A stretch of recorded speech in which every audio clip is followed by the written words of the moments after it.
ሰላም እንደምን አላችሁ ተመልካቾቻችን። በዚህ ሰሞን ያገኘናቸው መረጃዎች ወደ እናንተ እናደርሳለን። ለዚህ ዩቲዩብ ቻናል አዲስ ሆናችሁ ሰብስክራይብ በማድረግ ቤተሰብ ሆኑ። ያላችሁን ሀሳብ አስተያየት በሀሳብ መስጫ ሳጥን ላይ ጻፉልን።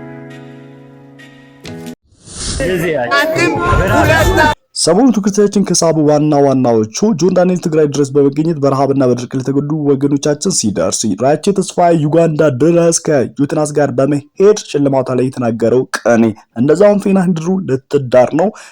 የተወሰኑ ቀናቶች ብቻ የቀሩት የሰርጓ ጉዳይ እንነጋገርባቸዋለን። አብራችሁ እስከ መጨረሻ ቆዩ።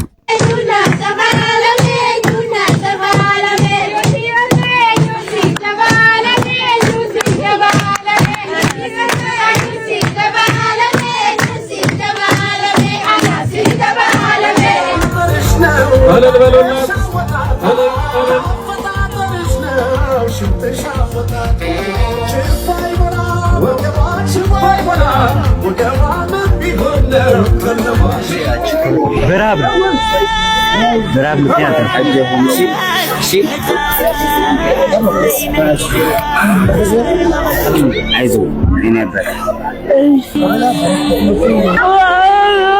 ዩትናስ እንደምታውቀው በአፍሪካ ደረጃ ሲተወዳደሩ የነበረው ውድድር አለ። ይህ ውድድር ደግሞ ምን ላይ ደርሷል የሚለው የብዙ ሰዎች ጥያቄ ነበረ። እንግዲህ ዩትናስ ውድድሩን አሸንፋለች።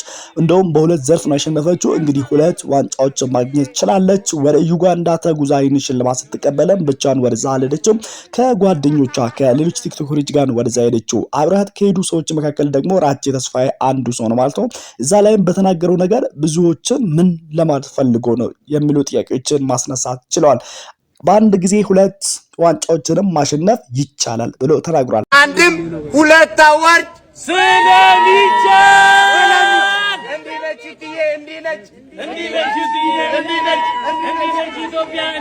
ምናልባትም ይሄ እየተናገረው ነገር እሷ ባዶ ላይ ተሸነፋ ያንን ዋንጫ ወይ ደግሞ መኪና ስላጣች እንግዲህ አሁን ለሱ ነው በአንድ ጊዜ ሁለት ዋንጫ ማሸነፍ ይቻላል ያለው ለሱ ነው የሚሉ ብዙ ሰዎች ጥያቄውን የሚያስነሱና እንደ ጥያቄ ምልክት የሆነባቸው ሰዎች አሉ ማለት ነው። ለማንኛውም ግን ዩትናስ ሽልማቱን አግኝታለች። እዛ ከብዙ ኢትዮጵያውያን ጋር ተገኝታ እየጨፈረች እየደነሰች ደስታዋንም ገልጻለች። እጅግ በጣም ደስ የሚል ነገር ነው። ሀገራችንም በዚህ ደረጃ ማስጠራት ቀላል ነገር አይደለም። አንዳንድ ጊዜ ተወዳድረን የሆነ ቦታ ስንሸነፍ ሌላ ቦታ ደግሞ ልናሸነፍ እንችላለን። ዋናው ነገር ተስፋ አለመቁረጣችን፣ ተስፋ ሳንቆርጥ ጥረታችንን መቀጠል አለብን ማለት ነው። ዩትናስ እንኳን ደስ አለሽ። ራቼ ተስፋዬ እንግዲህ እዛ ሄዶ ከዩጋንዳን ቲክቶከሮችና እንደዛውም ከዩጋንዳን ነዋሪዎች ጋር አብሯቸው ሲጨፍር አብሯቸው ሲደንስ ይታያል ማለት ነው። በዚህ ቪዲዮ መግቢያ ላይ እንደተመለከታችሁት የኦሮምኛ ባህል አይ ቲንክ የሐረርጌ ይመስለኛልና ዩትናስ ራቼና እንደዛውም ሌሎች እዛ ዩጋንዳ ውስጥ ከሚኖሩ ኢትዮጵያውያን ጋር ሲጨፍሩ ደስታቸውን ሲገልጹ ይታያሉ። እንኳን ደስ አለሽ እንኳን ደስ አላችሁ ለማለት እንወዳለን። ወደ ሁለተኛ ጉዳያችን ስንሄድ ፌናን ሄድሩ እጅግ በጣም ኢትዮጵያ ውስጥ ካሉ ታዋቂ አርቲስቶች አንዷ ነች። ስለ ሰርጓ በጉጉት ሲጠበቅ ነበረ። ማንን ታገባ ይሆን ማን ነው ባሏ የሚለው ከዚህ በፊት በድብቅ የቆየ ጉዳይ ነበር። ፍቅረኛ እንዳላትና እንደሌላት ማንም አያውቅም ነበረ። ብዙዎቻችን የምናውቀው ፍቅረኛ እንደሌላት ነበረ። ነገር ግን ደግሞ በቅርብ ጊዜ በሽምግልና ፕሮግራም ላይ ይፋ አድርጋ ነበር። ብዙዎቻችንም ማን ነው የሚለው ነገር ጥያቄ ፈጥሮብናል። እስካሁን ግን የታወቀ ነገር የለም። አንድ ፎቶ ወጥቶ ነበር። ምናልባትም ያ ሰው ሊሆንም ላይሆንም ይችላል። በግልጽ የተነገረ ነገር የለም። ግን በሁላችንም ልብ ውስጥ ጉጉት ያሳደረብን ነገር ማን ነው ማንን ታገባለች የሚለው ነገር ነው። ታዋቂ አርቲስት ነው? ሙዚቀኛ ነው? የሚዲያ ሰው ነው ወይስ አይደለም? ጋዜጠኛ ነው የሚለው የብዙዎቻችን ጥያቄ ሆኖብናል። እንግዲህ በሰርጉ ቀን የምናይ ይሆናል። እንግዲህ አሁን ዋዜማው በድምቀት እየተካሄደ ይገኛል። በሰርጓ ዋዜማ ላይ ደግሞ የተገኙ ሰዎች ሴቶች ብቻ ናቸው። እነ ሰላም ተስፋዬ የሚባሉ እነ ማርታ ጎይተም እንደዛም ሌሎች ታዋቂ ሴት አርቲስቶቻችን በተለይ በትወና የምናውቃቸው በፊልም ኢንዱስትሪ ውስጥ የምናውቃቸው ብዙ ሴት ተዋናዮች እዛ ተሰብስበዋል ማለት ይቻላል።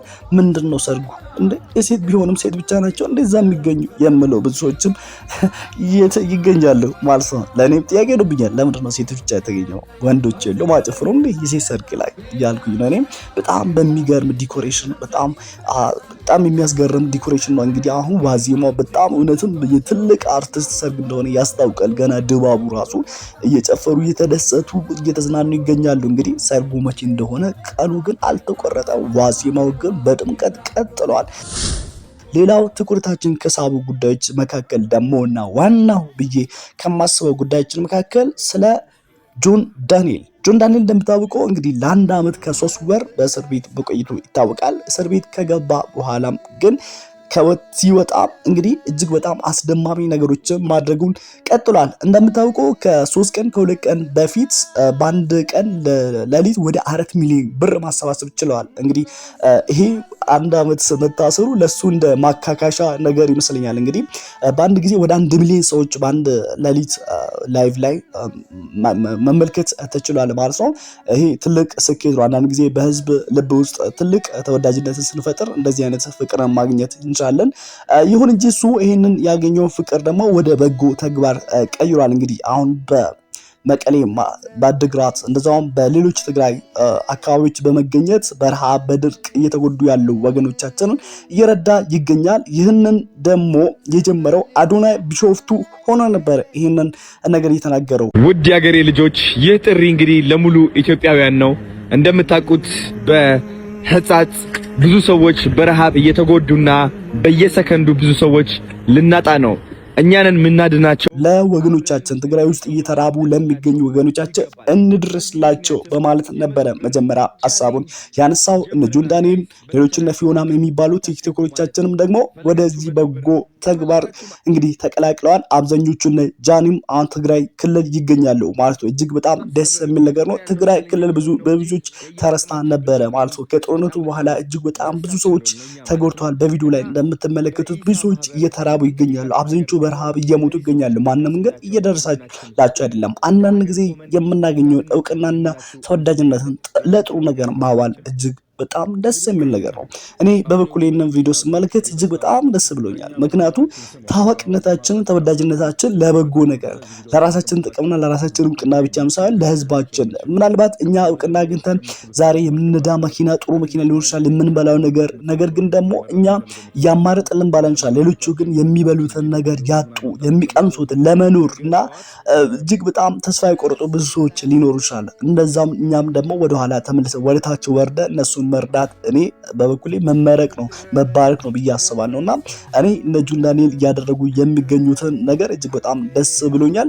ሌላ ጉዳያችን ደግሞ ስለ ማስተር አብነት ጉዳይ ነው። ማስተር አብነት እንግዲህ አሁን ኢትዮጵያ ውስጥ እዚሁ በአንድ ትልቅ ሆስፒታል ውስጥ ሕክምና እየተደረገለት ይገኛልና በጥሩ የጤና ሕክምና ውስጥ ይገኛል ተብሏልና ብዙ የኢትዮጵያ ምሁራን እዛ ተገኝቶ እሱን እየረዱ ይገኛሉ። ከዚህ በሽታ ደግሞ አገግሞ ወደ ጥሩ ጤናው እንደሚመለስ ምንም ጥርጥር የለም። እግዚአብሔርም ደግሞ ይረዳዋል። እኛም እንደ ሃይማኖታችን እንጸልይለት፣ ለሱ እንድረስለት፣ በጸሎታችን ከጎኑ እንቁም ለማለት እወዳለሁ ማለት ነው። እንግዲህ አሁን የተጀመረው በጎ ስራ በተለይ እነዚህ የትግራይ ውስጥ በረሃብና በድርቅ የተጎዱ ወገኖቻችን መርዳታችንን እንቀጥል። እነዛም ይህ ነገር ከዛ ከትግራይ ክልል ወጥቶ ደግሞ ወደ ሌሎች ወደ አማራ ክልል፣ ኦሮሚያ ክልል፣ ሶማሌ ክልል ወደ ሌላ ክልል ቢካሄድ በጣም ጥሩ ነው እና ይሄ ነገር ደግሞ የተፈጠረው ምናልባት መንግስትም ቲክቶከሮቻችን በሰጠው ግንዛቤ ይመስለኛል እንግዲህ ወደዚህ በጎ ተግባር መግባት የተጀመረው በጣም ደስ የሚል ነገር ነው። አንዳንድ ጊዜ እንግዲህ ፉክክራችን በጥሩ ነገር ላይ ሲሆን ሀገራችንም እኛም ደግሞ የምናየው የምናገኘው ጥሩ መልካም ነገሮች ይሆናሉ ማለት ነው። እኔ በጣም በበኩሌ በጣም ደስ ብሎኛልና በዚሁ ስራችሁ ቀጥሉ ለማለት ወዳለሁ። ለዚህ ቻናል አዲስ ሆናችሁ ሰብስክራይብ በማድረግ ቤተሰብ መሆናችሁ እንዳትረሱ። እኔ ወንድማችሁ ፍሮምስ ነበርኩኝ። ሰላም ሆኖልኝ ወዳችኋለሁ።